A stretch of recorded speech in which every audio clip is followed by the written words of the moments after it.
11 musicians who ruined their career in seconds. Number 11. Blue. A worldwide boy band from the United Kingdom were doing great in their careers, selling more than $14 million in sales. They were pretty set up to secure a record deal in the United States, but one band member decided to say something that people weren't going to take lightly. He went on to record shortly after 9/11 with the statement saying, "This New York thing is being blown out of proportion. What about whales? They are ignoring animals. They're important. Animals need saving, and that's more important." Safe to say that dumb decision cost them their record deal and ended their career. One way to be sure your band never sees the light of day again is to play down the tragedy of 9/11. Number 10. R. Kelly. R. Kelly was once the king of the R&B scene until his scandal made headlines all over social media sites and magazines. Kelly was indicted on 21 counts of child pornography. A tape ended up surfacing that showed Kelly being intimate with a minor. He was faced with the possibility of a $100,000 fine and a 15-year prison sentence. Kelly said, "Even though I do not believe any of the charges are warranted, I'm grateful that I will have a chance to establish the truth about me in a court of law." He then went on to say, "I have complete faith in our system of justice, and I am confident that when all the facts come out, people will see that I am not a criminal." It was a long process. It took 6 years for the state of Illinois to get Kelly into the courtroom. With his incredible legal team, they worked magic, and everything worked out in Kelly's favor. A jury of 3 women and 9 men concluded that the R&B star was not guilty on all charges. Number 9. ASHLEE Simpson.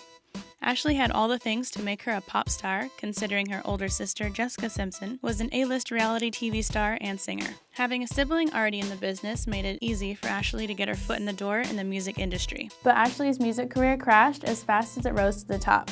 A lie and the lip-syncing incident caused her short career to plummet. ASHLEE was singing her second song of the night called Autobiography on Saturday Night Live one night in 2004. As she was singing the song, her vocals to her previous performance, Pieces of Me, began to play. She attempted to save herself and pull off the mistake by dancing, but she ended up walking off stage utterly embarrassed. Things were such a mess, the show just cut to a commercial. She didn't admit to the mistake. Instead, she blamed the band. Her record label made a statement telling the public it was all a computer glitch. Things got even crazier when ASHLEE confessed to lip-syncing because she said her voice was under a lot of stress from working lots of promotional events. She interviewed with Lucky magazine, and that is what did her in. ASHLEE said in the interview, "I'm totally against it and offended by it. I'm going out to let my real talent show. Personally, I'd never lip-sync. It's just not me." Number 8. Lil Wayne. Lil Wayne is without a doubt talented when it comes to his catchy rap lyrics.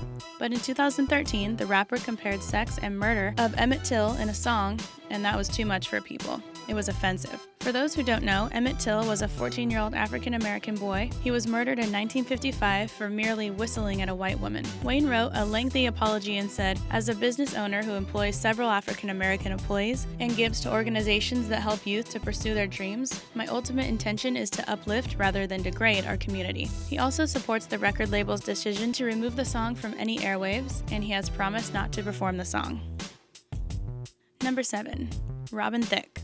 Robin Thicke was on the top of the world and at the height of his career in 2013. Blurred Lines was a huge hit, and it was always playing on the radio. He was set to perform the song along with Miley Cyrus on the MTV Video Music Awards. People were excited about the performance and knew it would be something that would be talked about. But few people knew that the show would be so raunchy and aggressive. It caught everyone by surprise. Right after they completed the performance, they both got a lot of flack.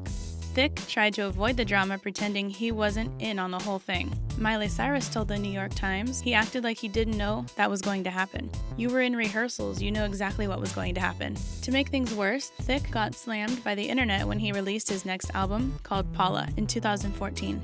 He created the album to help heal his broken marriage to Paula Patton, which wasn't helped by his VMA performance. It didn't really work out that way because the whole thing turned out to be a horrible publicity tour that left Robin Thicke crying at numerous concerts. One of those performances including a BET Awards performance. Even Robin's best friend of 20 years told him he's embarrassing himself, and that made Thicke realize he had lost perspective and what he thought was romantic was just embarrassing. The album didn't end up saving his marriage, and the record only sold 48,000 copies by the end of 2014. Number 6. Michael Jackson. By 2003, Michael Jackson's career was already going downhill. California prosecutors filed child molestation charges against Michael on December 18, 2003. That was the beginning of the end for him. The state of California accused the music icon of sleeping with young boys and giving them alcohol. According to the New York Times, Michael Jackson was charged with 4 counts of child molestation, 1 count of conspiracy, and 1 count of attempted child molestation, and 8 counts of providing alcohol to minors. If convicted, he would be faced with 20 years in jail. The entire ordeal started after Michael confessed to sleeping in bed with young boys during a documentary called Living with Michael Jackson. He claims it was not sexual and that it was an act of love. It took 3 months before the court came to a decision. A large jury of 8 women and 4 men were on the case and deliberated for 30 hours before declaring Michael non-guilty in June 2005. His name was legally clear of any wrongdoing, but the rest of the world labeled him otherwise. That's not something that people are just going to forget about. He never released another album after that, but attempted a mega comeback. Jackson died in 2009 at the age of 50 due to an overdose of a sedative that he used to help him sleep. Number 5. Boy George. Boy George is an English singer, fashion designer, DJ, songwriter, and photographer. He is the lead singer of the Grammy and Brit Award-winning pop band Culture Club. In 2009, he put his career in the coffin when he was sentenced to 15 months in jail for handcuffing and beating up a male escort. In 2007, the singer met Auden Carlson. They met on a website called Gaydar. George hired him to be a nude model. Carlson claimed that he shared an intimate moment during their meeting, but then George accused him of stealing photos from his computer. After accusing him of that, George beat up Carlson. George denied assaulting Carlson, and George sent a lot of emails in an attempt to lure him back and try to get more answers about his theft. During his sentencing, the court said, "While I accept that Mr. Carlson's physical injuries were not serious or permanent, in my view, there can be no doubt that you're premeditated. Callous and humiliating handcuffing and detention of Mr. Carlson shocked, degraded, and traumatized. The star's offenses were so serious that only immediate sentence of imprisonment can be justified." Number 4. Mary J. Blige.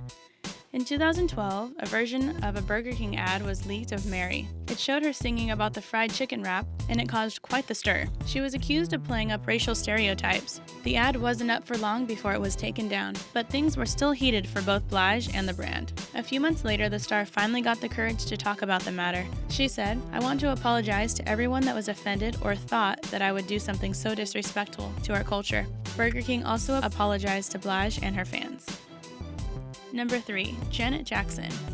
In 2004, Janet Jackson and Justin Timberlake teamed up in what was expected to be a high-energy, fantastic performance for the Super Bowl. But at the end of the show, after Justin finishes his lyrics, he reached over at Janet's top and ripped off the top portion of her shirt, leaving her chest bare exposed for everyone to see. The incident is now known as Nipplegate. The outrage from fans was almost immediate. After the Super Bowl, over 540,000 viewers contacted the Federal Communications Commission to complain about the raunchy behavior. The NFL gave a short apology to the world saying, "We were extremely disappointed by elements of the MTV-produced halftime show." Weeks later, Janet was on The Late Show with David Letterman and avoided questions about the incident. By August 2004, the Guinness Book of World Records named Nipplegate the most searched term in internet history. Janet Jackson's career has absolutely taken a fall since then, and none of her projects have gotten as much attention as her Super Bowl incident. Number 2. Miguel. Miguel was at the height of his career in 2013. He was the new artist with a huge hit called Adorn. With all the hype and attention, maybe he got too cocky during his performances. He was performing Adorn at the Billboard Music Awards when he tried to jump over a crowd of fans from one stage to another. He failed to make it to the other stage and ended up falling on top of fans. A female fan claimed she was kicked in the head during the fall and suffered from memory loss. Her attorney threatened to sue Miguel, and at the time he didn't help toward medical bills either. 2 years later, a second fan came out to the public and sued the star and the MGM Grand Hotel where the show took place. She wanted cash and lost wages. Since the event, there hasn't been much talk about his music career. Number 1. Chris Brown. In 2009, Chris Brown had earned his throne in the R&B world and was taking headlines as his relationship with Rihanna was heating up. But everything took a turn on February 8, 2009. After Chris and Rihanna attended a pre-Grammy party, things between the two got out of hand as they argued over a text message Chris had received from another woman. The small argument turned violent not long after that, and Chris assaulted Rihanna and left her with bruises. It didn't take long for graphic pictures to surface showing the damage he caused to Rihanna's face. The image revealed her bruised cheeks, busted lip, and bumps on her forehead. Chris was charged with felony assault and criminal threats. According to CNN, he was sentenced to 1,400 hours of labor service and 5 years on probation. Chris will never live down the incident or would ever fully gain respect from the public again. Since the assault, he has become a troublemaker and getting into trouble with the law pretty often. Rolling Stone did a timeline of his behavior and showed that he had been in violent incidents in 2011, 2012, 2013, 2015, and 2016. 2014 was missing from the list because that is the time he was serving 108 days in jail for violating his probation. If you like this video, please give it a thumbs up. Thanks for watching.